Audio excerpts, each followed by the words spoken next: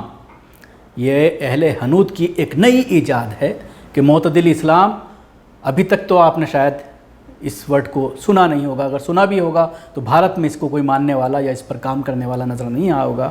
اسلام یا مسلمان ضرور سنا ہوگا۔ یہ معتدل اسلام کون سی بلا ہے یہ ہمیں نہیں پتہ، لیکن اسلام 1400 سال پہلے آیا۔ اسلام قرآن اور آپ صلی اللہ علیہ وسلم کی حیات، جو اس کے سوا ہے وہ اسلام نہیں۔ اب کون سی ایسی چڑیا ہے جس کا نام آپ نے معتدل اسلام رکھ لیا ہے؟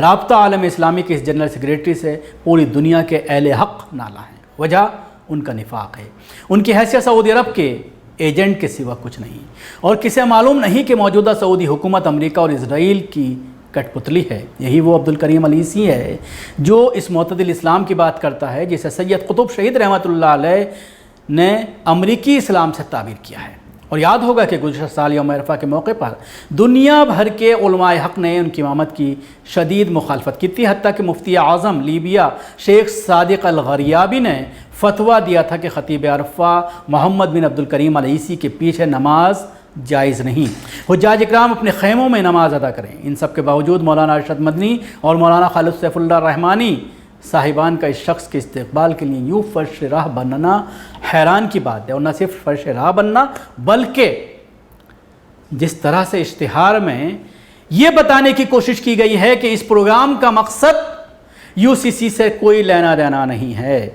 کیوں ضرورت آن پڑی ہے کہنے کی؟ یہ ایک بڑا سوال ہے، کہیں نہ کہیں دال میں کچھ کالا ہے، یہ ایک بڑا سوال ہے۔ تو اب ہم جید علماء سے یہ جاننا چاہتے ہیں کہ کیا آپ بھی اسی ماڈرن اسلام کے خواہ ہیں اور اسی ماڈرن اسلام کو آپ یہاں پر لاگو کرنا چاہتے ہیں؟ اپنے ماننے والوں کو صاف صاف بتائیے اور اسپشٹ کریں کہ کیا آپ اجیت ڈوبھال، جن کے بارے میں ہر دیش واسی اور خاص کر مسلمان جانتے ہیں کہ کس طرح سے 2020 دنگے میں نارتھ ایسٹ پہنچنے کے بعد کیا ہوا تھا، کس طرح سے ایک طرفہ مسلمانوں کی گرفتاریاں ہوئی تھیں، مسلمانوں کو ہی مارا گیا تھا، مسلمانوں کے ہی مکانوں میں آگ لگائی گئی تھی، کس طرح سے وہاں پر 24 گھنٹے تک ایمبولینس نہیں پہنچنے دی گئی تھی، رات بھر وہاں پر ایمبولینس نہیں پہنچی تھی۔ ہم بھی رات بھر ایکٹیو تھے، لگاتار پولیس کے سمپرک کر رہے تھے جب وہاں سے فون کالز آ رہے تھے پیڑتوں کے، اور وہ یہ کہہ رہے تھے ہمیں گھیر لیا گیا ہے۔ اور اس کے بعد آپ نے دیکھا کس طرح سے یہ رات بھر چلتا رہا، اور اس کے بعد اجیت ڈوبھال کے پہنچنے کے بعد کس طرح سے مسلمانوں کی گرفتاریاں، آج بھی درجنوں مسلمان ان دنگوں کی وجہ سے سلاخوں کے پیچھے ہیں، جن کا ان دنگوں سے کوئی لینا دینا نہیں ہے۔ اور اس کے ساتھ ہی اکثر مسلمانوں کے خلاف جو سارے کھیل ہوتے ہیں اس میں ایک ہی نام سامنے آتا ہے۔ تو اب مولانا ڈبل اسٹینڈرڈ چھوڑیے اور صاف صاف بتائیے کہ آپ کس کے ساتھ ہیں۔ شکریہ آپ کو ہماری کوشش کیسے لگی ضرور بتائیں، ہمارے یوٹیوب چینل کو سبسکرائب کرنا نہ بھولیں، اس کے ساتھ ہی بیل آئیکن ضرور دبائیں۔ اگر آپ یہ ویڈیو فیس بک پر دیکھ رہے ہیں تو پیج کو لائک کریں، اس کے ساتھ ہی فالو بھی کریں۔ دھنیواد۔